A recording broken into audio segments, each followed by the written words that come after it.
Dame Barbara Windsor's death came as a heartbreak to many across the country when the former TV royalty star passed away 3 years ago. The late EastEnders actress, who was best known for her iconic role of Peggy Mitchell in the soap, is survived by her widower Scott Mitchell, who stayed by her side right until the very end as she battled Alzheimer's disease. However, Scott's grief and sorrow has now bloomed a new love in his life as he is now in a relationship with Babs' former soap colleague Tanya Franks. Scott has been full of praise for his new partner as she accepts the fact that Babs will always be a big part of his life. The couple went public with their romance last summer, but Scott still regularly visits Barbara's grave to speak to his late wife, The Mirror reports. He said, "I got into a new relationship last year. I'm very happy. She's a wonderful lady who knew Barbara and is very understanding. It can't be easy to be with someone who is the other half of Barbara Windsor, especially the fact that I still put myself out there and talk about her. So, it says to me the type of person that Tanya is, that she can deal with that. She's very sure of herself as a person. Just because you're not with someone for whatever reason, it doesn't mean to say that you just switch off some valve of love. There's always going to be a place for Barbara in my heart. I might turn the TV on and suddenly she'll be there, and it takes my breath away sometimes, because I'm not expecting it." Tanya, 56, has also had major soap roles in Family Affairs and as Rainy Cross in EastEnders, as well as an award-winning part in BBC Three comedy Pulling with Sharon Hogan. The actress first met Scott, 60, while they teamed up to raise awareness for Alzheimer's and were pictured together after running the 2019 London Marathon for the cause. They were friends first before their platonic relationship blossomed into romance last year. Speaking to Kay Adams on her How to Be 60 podcast, Scott said, "I think we all have to be very careful when we make judgments. It's different for everyone. As far as I'm concerned, I started losing Barbara many years ago. I've been grieving her since that day of diagnosis, in 2014.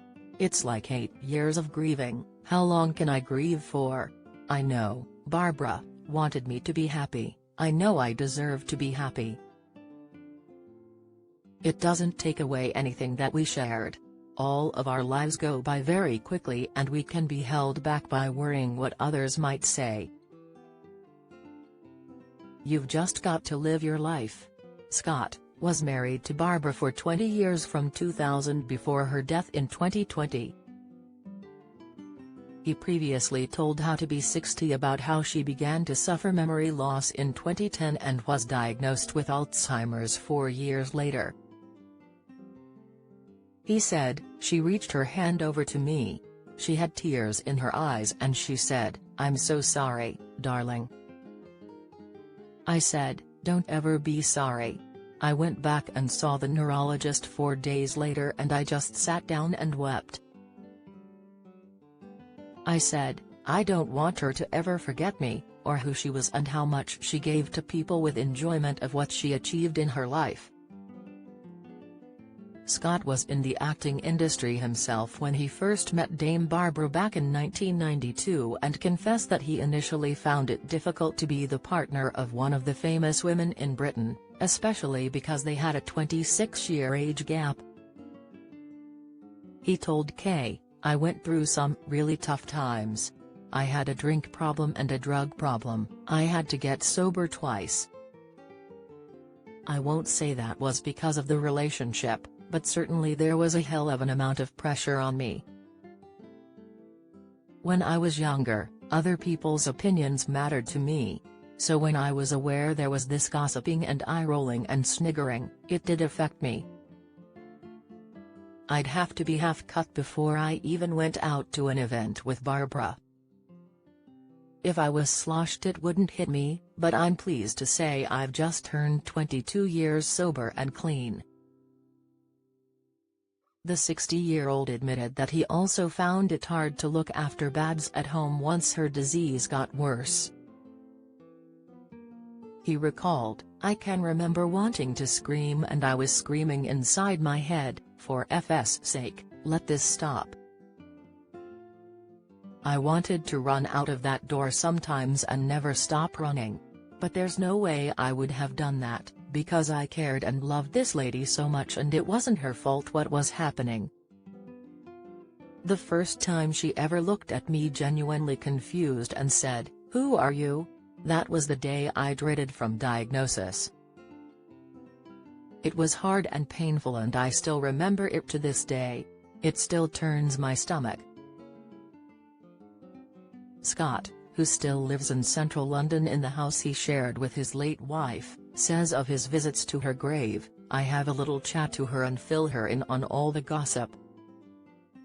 I do feel that she's always around. I know she'd be happy to know I'm happy now and feeling more settled." He continued, "I think the work we've done with Alzheimer's is really important for her legacy. We now have the Dame Barbara Windsor Dementia Mission, which is government-funded. We've doubled the money for research.